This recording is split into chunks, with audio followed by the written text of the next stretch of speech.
सो अगर प्रमोटर ने कन्वेंस नहीं किया है तो अभी सोसाइटी के पास और क्या क्या ऑप्शंस है कि वो कन्वेंस खुद से कर ले? बट लैंड के राइट्स किसके पास में? आपके पास तो यूनिट है, वो हवा में 11वें फ्लोर पे है। तो सर आपने जैसे बताया कि 65% नहीं हुआ है, तो what is the main reason for that? आपने तो बिल्डिंग बेच दी है, आप लैंड के राइट अभी तक रिटेन करके रखे हो। आप आओ and explain us why the land right should not be transferred to the society. Welcome everyone. Today we have Copex the cooperative expert के panel consultant CA Sachin Sharma sir. Hello sir, great having you on the panel today, जिनके साथ हम आज discuss करेंगे society formation और convince के बारे में। जी। सो सोसाइटी बिल्डर ने कब इनकॉर्पोरेट करनी चाहिए? ओके, सो जो लीगल प्रोविजंस है एज पर रेरा, सिंस अभी रेरा आ गया है, पहले मोफा था, Maharashtra ownership of flat act, now RERA आ गया है। So as per RERA act within 3 months from the 51% allotment, तो कोई भी प्रोजेक्ट में अगर 51% अलॉटमेंट हो जाता है उसके with in 3 months society incorporate कर देनी चाहिए। सो सपोज एक प्रोजेक्ट के अंदर में 100 यूनिट्स है, जिस दिन 51 यूनिट्स बुक हो गए हैं उस दिन बिल्डर ने सोसाइटी इनकॉर्पोरेशन की प्रोसेस इनिशिएट करके इनवर्ड कर देनी चाहिए रजिस्ट्रार ऑफ कोऑपरेटिव सोसाइटी के पास में एप्लीकेशन। ओके। ओके, तो अब सोसाइटी तो इनकॉर्पोरेट हो गई है, तो अब लैंड के राइट सोसाइटी को मिले हैं कि नहीं? ओके, सो सोसाइटी इनकॉर्पोरेशन एक डिफरेंट एक्टिविटी है। सोसाइटी इनकॉर्पोरेशन मीन्स एक लीगल एंटिटी एग्जिस्टेंस में आई है। अभी तक मालिकाना हक वही लैंड ओनर या डेवलपर के पास में है। लैंड ओनर से और डेवलपर से लैंड के राइट जब सोसाइटी के पास ट्रांसफर होते हैं जब आप कन्वेंस डीड के थ्रू करते हो। तो कन्वेंस डीड एक प्रोसेस है। कन्वेंस का मतलब होता है ट्रांसफर। तो आप कन्वेंस कैसे कहते हो? राइट ट्रांसफर करने को कन्वेंस बोलते हैं। तो जब तक बिल्डर या लैंड ओनर कन्वेंस करेगा नहीं तब तक सोसाइटी के पास में उसके राइट्स जाते नहीं। तो कन्वेंस बहुत ज़रूरी है। सो अभी जैसे सर ने बताया कि कन्वेंस करना इम्पॉर्टेंट है, तो सर कन्वेंस कब करते हैं या कैसी है, उसकी प्रोसीजर क्या है? ओके, तो मोफा के अंदर में था, मोफा एंड रेरा 2 एक्ट है, Maharashtra ownership of flat act and real estate regulation and development act, ये 2 एक्ट हैं। मोफा के अंदर में 2017 में रेरा आया। तो before RERA it was 4 months from the date of completion certificate, occupancy certificate. So occupancy certificate के 4 महीने के अंदर में बिल्डिंग कंप्लीट हो गई है, रेडी टू ऑक्यूपाई हो गई। इसके 4 महीने के अंदर में लैंड ओनर या डेवलपर जो भी होता है वो अपने राइट्स लैंड के ट्रांसफर करता है सोसाइटी को विद इन 4 months। रेरा के अंदर में प्रोविजन है विद इन 3 months। अब 2 टाइप के कन्वेंस होते हैं, in case of large layout और in case of a single building layout. Large layout का मतलब होता है ऐसे प्रोजेक्ट जहाँ पे मल्टीपल बिल्डिंग्स है। मल्टीपल बिल्डिंग्स है मतलब एक 10 एकड़ का प्रोजेक्ट है जहाँ पे 10 अलग अलग बिल्डिंग है। अब पहली बिल्डिंग बन गई तो क्या लैंड ट्रांसफर कर देगा इसके ऑक्यूपेंसी के बाद में? तो इसका आंसर है नहीं। इन केस ऑफ लार्ज लेआउट जब पार्ट बिल्डिंग कंप्लीट होती है या फिर कुछ part of that layout complete होता है तब बिल्डर सिर्फ स्ट्रक्चर कन्वेंस करता है। और लैंड कन्वेंस होती है फाइनल ओसी के 3 महीने बाद में। तो जब लास्ट बिल्डिंग का लास्ट ओसी आएगा, ऑक्यूपेंसी सर्टिफिकेट आएगा, उसके विद इन 3 months बिल्डर को या लैंड ओनर को कन्वेंस के थ्रू लैंड के राइट्स ट्रांसफर करने होते हैं सोसाइटी को या अपेक्स सोसाइटी को। तो ये जो कन्वेंस होता है इसकी टाइमलाइन होगी 3 months within the date of final OC, ये होगी टाइमलाइन।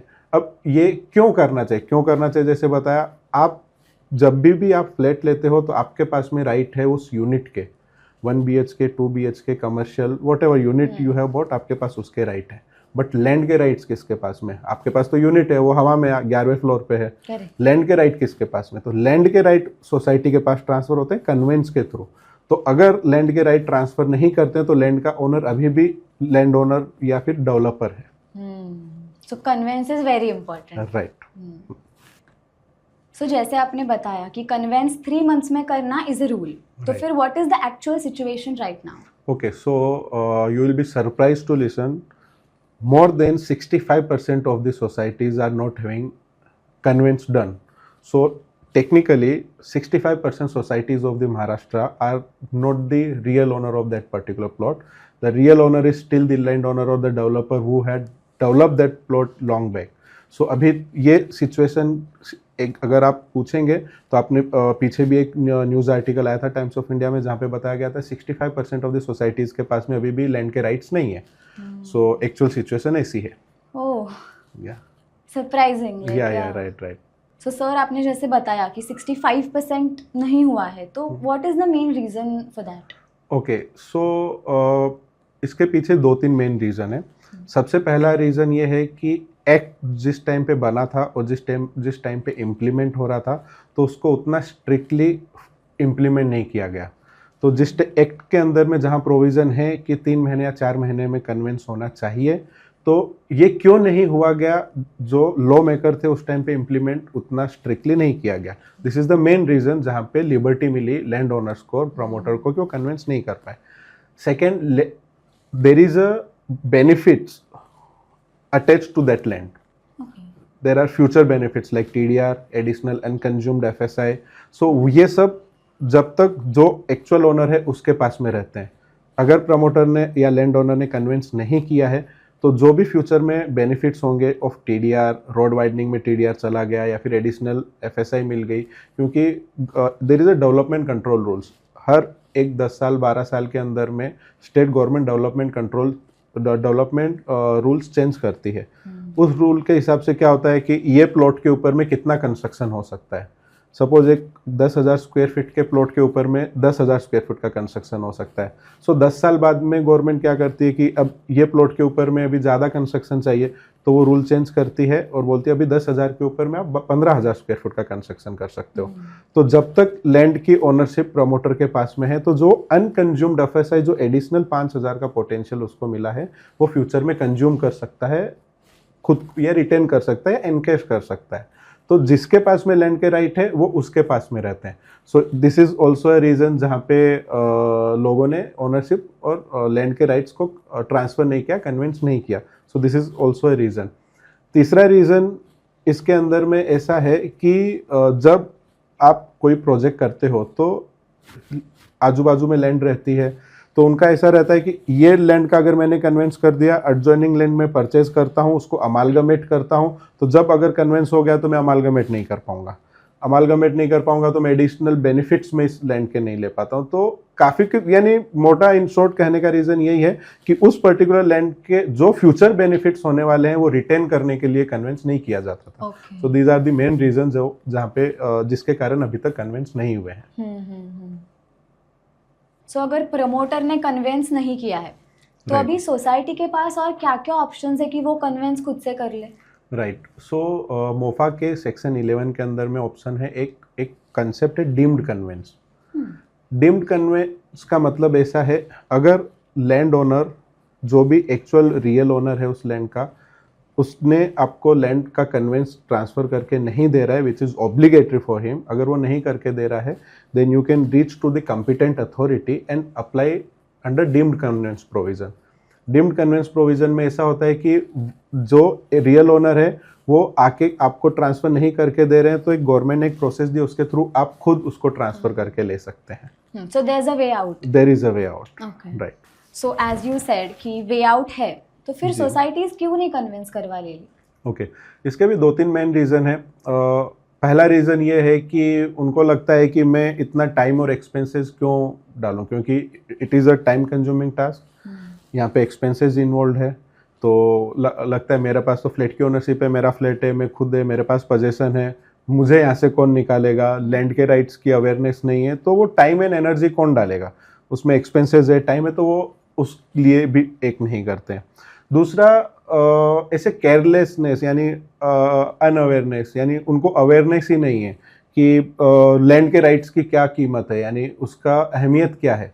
आपके पास में लैंड के राइट्स नहीं है तो आप क्या फ्यूचर आपके नुकसान हो सकते हैं, आप क्या पोटेंशियल लॉसेज आप या फिर potential damages this particular not doing conveyance can cost to you. तो ये चीज़ का उनको अवेयरनेस नहीं है. थर्ड एक रीज़न ऐसा है कि एक सोसाइटी के अंदर में ऐसा है कि वही प्रमोटर से कौन झगड़े करेगा. भाई आज मैं डीम्ड कन्वेंस के लिए जाऊंगा तो मैं अलॉटी हूँ, मैं बायर हूँ, मैं आज ये कोर्ट कचहरी के थ्रू मैं क्यों बिल्डर से प्रमोटर से पंगा लूँ. उसके पास उसकी लीगल टीम है, he is in and out going to the court. मेरा रेगुलर काम नहीं है, तो वो सोचता है यार जाने दो, कौन पंगे लेगा। तो ये बेसिक 2-3 रीजन है जिसके कारण सोसाइटी भी आगे आके डिम्ड कन्वेंस के बेनिफिट्स नहीं ले रही है। ओके, सो मतलब lack of knowledge about land rights can be a most, क्या बोलते हैं, you can primary say, reason. primary reason, you can say that, right. So sir अभी डिम्ड कन्वेंस की प्रोसेस क्या है? ओके, सो जैसा मैंने कहा, मोफा के अंदर सेक्शन 11 के अंदर में डिम्ड कन्वेंस के प्रोविज़न है, डिम्ड कन्वेंस करके ले सकते हो। डिम्ड कन्वेंस के रूल्स महाराष्ट्र गवर्नमेंट ने वेल डिफाइन कर रखे हैं। महाराष्ट्र गवर्नमेंट ने जीआर निकाला था 2018 में, 2016 में, जहाँ पे उन्होंने डिम्ड कन्वेंस के रिलेटेड चीज़ों को क्या बोलते हैं, ईजी कर दिया है। जैसे जो प्रोसेस इतनी हार्ड थी उसको ईजी कर दिया है उन्होंने। So there is a process well defined in the law and the rules कि आपको कैसे करना है। तो अब सबसे पहले डिम्ड कन्वेंस के लिए बेसिक सबसे इम्पोर्टेंट चीज़ ये है कि प्रमोटर ने या फिर लैंड ओनर ने आपने कन्वेंस की ट्राई की हो और उसने आपको मना किया हो या फिर उसने आपको सपोर्ट नहीं किया हो। तो सबसे पहले your attempt of regular conveyance should be there. Okay, तो आपने सबसे पहले, सपोज आप प्रमोटर को ईमेल लिखते हो या फिर एक लेटर भेजते हो जिसके अंदर में आप डिमांड करते हो कि हमें हमारी सोसाइटी इनकॉर्पोरेट हो गई है, लैंड के राइट्स आप हमें कन्वे कर दीजिए कन्वेंस डीड के थ्रू। उसकी तरफ से रिप्लाई नहीं आना या फिर नेगेटिव रिप्लाई आना is the main requirement for deemed conveyance. Okay, now see, this is the importance of having things in writing. So आपने प्रमोटर को बोला या फिर लैंड ओनर को बोला, please transfer us the right of the land, and somehow you got a negative reply or no reply, then under section 11 of MOFA you can reach to the competent authority. Now who is the competent authority? So competent authority जो है वो है DDR, district deputy registrar. एक Maharashtra government ने एक public servant appoint किया है DDR। वो डिम्ड कन्वेंस के प्रोविजंस और डिम्ड कन्वेंस के जो प्रोसेस है और जो एक्टिविटी है वो मॉनिटर करता है। तो आप DDR के पास आपको एप्लीकेशन करनी है, बहुत सारे सेट ऑफ डॉक्यूमेंट्स है और एक प्रोसेस के थ्रू आपको एप्लीकेशन करनी है। अब एक फॉर्म 7 है, फॉर्म 7 जिसको फिल करके आप और साथ में सपोर्टिंग डॉक्यूमेंट लगा के आपको DDR के पास सबमिट करना है एप्लीकेशन। फॉर्म 7 2000 रुपीज़ की कोर्ट फी स्टाम्प लगानी है और उसके साथ बहुत सारे डॉक्यूमेंट रहते हैं। अभी डॉक्यूमेंट क्या क्या है? सबसे पहले तो आपकी सोसाइटी इनकॉर्पोरेट होनी चाहिए, क्योंकि आप लैंड के राइट्स कन्वे करके ले रहे हो तो आप किसको कन्वे करोगे? तो सोसाइटी अगर है ही नहीं, कोई लीगल एंटिटी ही नहीं है, तो आप कन्वे किसको करोगे? तो सबसे पहले सोसाइटी इनकॉर्पोरेट होनी चाहिए। फिर उसके बाद में आपका बिल्डिंग का लेआउट प्लान होना चाहिए।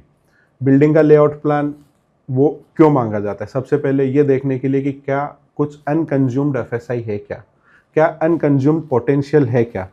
क्योंकि अगर सपोज कुछ अनकंज्यूम्ड पोटेंशियल है तो उसके ऊपर स्टैम्प ड्यूटी भरनी पड़ती है।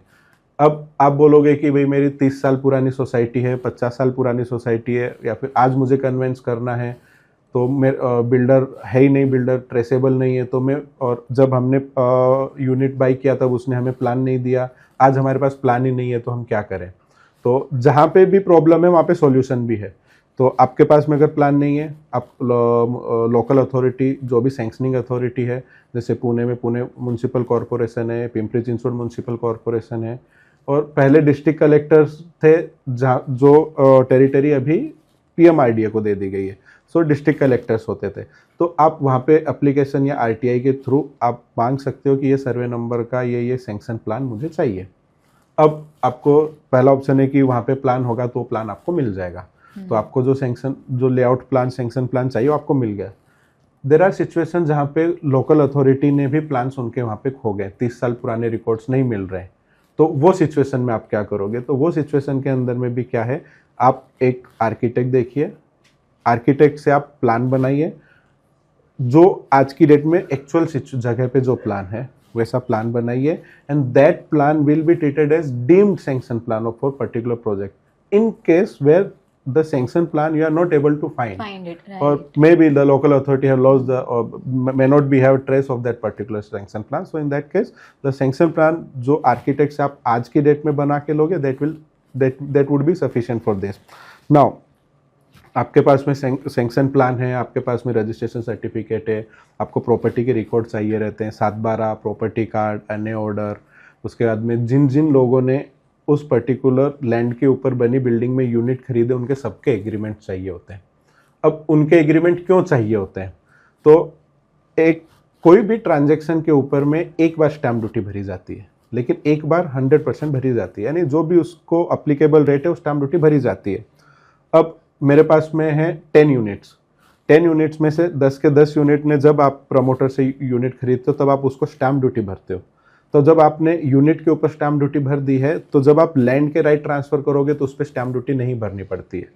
नाउ देयर आर सिचुएशन जहाँ पे एमओयू के थ्रू आपने यूनिट परचेज कर ली, या फिर अलॉट पुराना कोई एक विसार पावती होगी, या फिर पुराना एक पहले के टाइम पे रजिस्ट्रेशन को उतनी महत्व यानी उतना प्राथमिकता नहीं देते थे, यानी people were not treating that कि रजिस्टर्ड डॉक्यूमेंट होना चाहिए।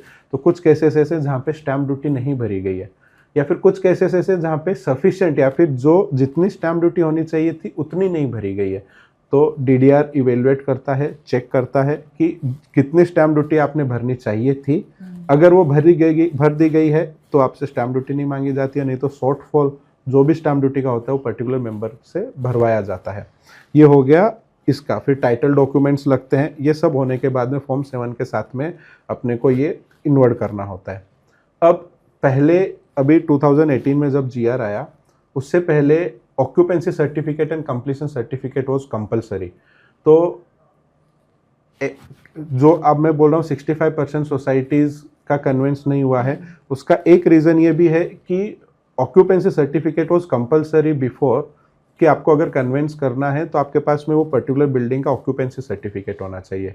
अब आधे से ज़्यादा सोसाइटीज़ ऐसी है जिनको आज की डेट में ऑक्यूपेंसी सर्टिफिकेट ही नहीं मिला है। तो जब ऑक्यूपेंसी सर्टिफिकेट ही नहीं है तो वो कन्वेंस नहीं कर पाते थे। लेकिन जो लॉ मेकर हैं, गवर्नमेंट है, उन्होंने इस प्रॉब्लम को आइडेंटिफाई किया। ये प्रॉब्लम को आइडेंटिफाई करके उन्होंने रिजोल्यूशन ये दिया कि occupancy certificate and completion certificate is not mandatory in order to go for a deemed conveyance. तो आप अगर आपके पास में ऑक्यूपेंसी और कंप्लीशन सर्टिफिकेट नहीं है तो भी आप सोसाइटी आपका लैंड कन्वेंस करके ले सकते हो।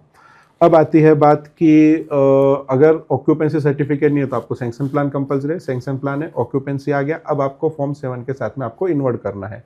अब इन्वर्ट करने के बाद में स्टैम्प ड्यूटी की कैलकुलेशन चेक करेंगे डीडीआर के ऑफिस में, और उसके बाद में एक हियरिंग कॉल की जाएगी। अब हियरिंग नॉर्मल इंसान को लगता है हियरिंग मतलब कोर्ट की हियरिंग, वैसे हियरिंग एक नॉर्मल ऐसा होता है।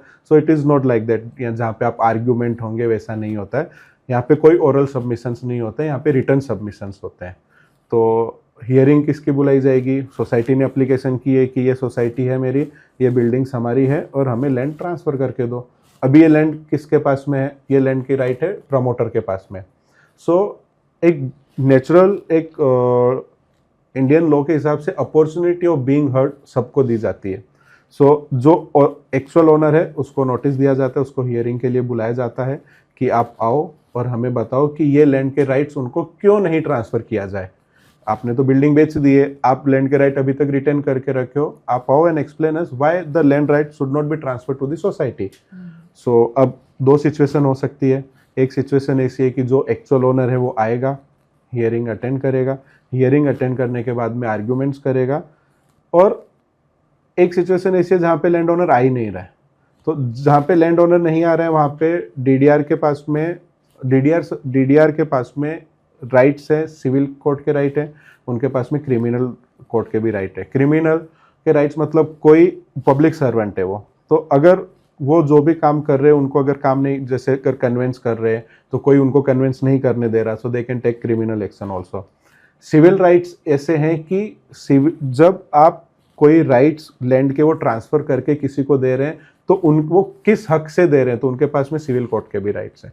सो उनके पास में वो राइट्स दिए गए। तो अगर कोई लैंड ओनर आता नहीं है तो एक्स पार्टी ऑर्डर निकलता है। एक्स पार्टी मतलब एक ही पार्टी है, दूसरी पार्टी प्रेजेंट नहीं है, तो based on the fact of the case हम ये राइट्स आपको, लैंड के राइट्स आपको कन्वेंस, डीम्ड कन्वेंस के थ्रू हम आपको ट्रांसफ़र करके दे रहे हैं। दूसरा है कि लैंड ओनर आता है, बताता है कि लैंड इतना भी, एक तो होता है कि लैंड ट्रांसफ़र ही नहीं होना चाहिए, कुछ केसेस ऐसे होते हैं जहाँ पे वो बोलता है कि पूरा लैंड ट्रांसफर नहीं होना चाहिए, लैंड ट्रांसफर होना चाहिए लेकिन पूरा नहीं होना चाहिए, this is the quantity of the land आप ट्रांसफर कर सकते हो। सो वो हियरिंग होती है, कैलकुलेशन होते हैं, देन ये देखा जाता है कि एक्चुअल में कितना ट्रांसफर किया जाना चाहिए और उतना ट्रांसफर हो जाता है। अब अपन एक यहाँ तक, ये प्रोसेस में अपन यहाँ तक आ गए हैं कि लैंड ट्रांसफर होना चाहिए, इतना होना चाहिए, और डीडीआर का ऑर्डर आ गया। अब डीडीआर का ऑर्डर अपील नहीं कर सकता है कोई भी, अपील नहीं कर सकता, मतलब डीडीआर का ऑर्डर फाइनल है। अब वो इधर केस के अंदर में फाइनल है, अगर वो सोसाइटी के फेवर में आया तो भी फाइनल है, अगर प्रमोटर के केस में आया तो भी फाइनल है। अब आप बोलोगे कि प्रमोटर या फिर लैंड ओनर या फिर सोसाइटी, उन्होंने कुछ ऊपर नीचे करके कुछ गलत ऑर्डर पास करवा लिया तो क्या, या फिर मैं ये ऑर्डर से मैं खुश नहीं हूँ, या फिर मुझे लग रहा है कि ऑर्डर ऐसा नहीं ऐसा होना चाहिए, लेकिन एक्ट बोल रहा है कि ये अपील नहीं कर सकते। तो जहाँ पे अपील नहीं कर सकते वहाँ पे प्रोविजन है, आप हाई कोर्ट के अंदर में रिट पिटिशन फाइल कर सकते हो, any aggrieved person from that order. अगर प्रमोटर या फिर लैंड ओनर एग्रीव्ड है तो वो हाई कोर्ट में रिट पिटिशन फाइल कर सकते हैं, अगर सोसाइटी एग्रीव्ड है तो वो हाई कोर्ट में रिट पिटिशन फाइल कर सकती है। सो अब यहाँ तक आ गया कि अपने पास में ऑर्डर आ गया, लेकिन अब ऑर्डर आ गया, इसके आगे की प्रोसेस क्या, तो अब आता है एक्चुअल प्रोसेस। अब आपके पास में डीम्ड कन्वेंस का ऑर्डर आ गया, अब आपको डीड रजिस्टर करवानी है। अब आप बनाते हो कन्वेंस डीड, डीम्ड कन्वेंस की डीड बनाते हो। डीम्ड कन्वेंस की डीड के अंदर में बनाया पूरा प्रॉपर्टी का डिस्क्रिप्शन आता है कि so and so property, so and so square meter, so and so units, so सबके इतने स्क्वायर मीटर के एरियाज है, कारपेट एरिया है एंड ऑल, सब उसमें मेंशन होता है। And now the land rights are getting transferred from the actual land owner to the society. ये डीड होती है। अब ये डीड को रजिस्टर करना जरूरी है। कोई भी डॉक्यूमेंट बॉम्बे स्टैम्प ड्यूटी के अंदर में कोई भी डॉक्यूमेंट, और ट्रांसफर ऑफ प्रॉपर्टी का भी एक्ट देखेंगे तो कोई भी document unless until registered is having no value. तो अब आपको ये डॉक्यूमेंट को रजिस्टर करना है। भाई आपको डीडीआर ने ऑर्डर तो दे दिया कि आप ये लैंड के राइट्स आपके पास ट्रांसफर होने चाहिए, लेकिन ट्रांसफर थोड़ी हो गया अभी तो उन्होंने ऑर्डर किया है कि होने चाहिए। तो अब आपको डीम्ड कन्वेंस की डीड आप बनाते हो, उस डीड को रजिस्टर करते हो। वो रजिस्ट्रेशन होने के बाद में आप एक्चुअल ओनर होते हो सोसाइटी लैंड के। अब वो दो सिनारियो यहाँ पे भी कि अगर प्रमोटर आता है, प्रमोटर साइन करता है तो आप वो डीड को रजिस्टर कर लोगे बेस्ड ऑन दैट ऑर्डर। अगर प्रमोटर नहीं भी आता है तो डीडीआर के पास में राइट है लैंड ओनर और प्रमोटर दोनों के बिहाफ पे डॉक्यूमेंट साइन करके डीड रजिस्टर करके देने की। So this is the beauty and benefit of deemed conveyance process. आप डॉक्यूमेंट, आपको डीम्ड कन्वेंस का ऑर्डर आ गया, आपने डीड रजिस्टर कर दी, अब आप सोसाइटी के पास में लैंड के राइट्स आ गए। अब आपको फाइनल क्या करना है, म्यूटेशन एंट्री का सिटी जो भी लैंड रिकॉर्ड और सिटी सर्वे ऑफिसर या कलेक्टर है उसके पास जाना है और आपकी रजिस्टर्ड डीड उनको देना है कि कन्वेंस हो गया, और प्रॉपर्टी कार्ड पे सोसाइटी का नाम चढ़ा लेना है। तो लास्ट का जो फाइनल डॉक्यूमेंट है दैट इज प्रॉपर्टी कार्ड पे सोसाइटी का नाम चढ़ना। Now you are the legal owner of the particular land. अब ये चीज के अंदर में एक एक्सपेंसेस इन्वॉल्व है। अब एक एक्सपेंसेस इन्वॉल्व है कि अभी क्यों नहीं करते हैं सोसाइटी, भाई इतनी ब्यूटी है ये चीज़ की, आपके पास में यूनिट है, लैंड के राइट्स ही नहीं है, एक्ट में प्रोविजन है कि आप लैंड के राइट्स आपके पास होने चाहिए, तो इसमें एक एक्सपेंसेस इन्वॉल्व है। भाई एक्सपेंसेस कितने होते हैं, 5,000 से लेके 20,000 तक पर यूनिट के हिसाब से एक्सपेंसेस आते हैं। लेकिन आप देखो, आप पुणे में, मुंबई में या फिर महाराष्ट्र में कहीं पे भी एक यूनिट देखोगे तो 50 लाख, 1 करोड़, 2 करोड़ के एक यूनिट है। वहाँ पे आप 5,000 और 10,000 या 20,000 रुपये एक्सपेंसेस करके आपको अगर यूनिट आपका लैंड के राइट्स आपके पास कन्वेंस हो रहे हैं तो आपको डेफिनेटली करना चाहिए। Second, it's a time consuming task.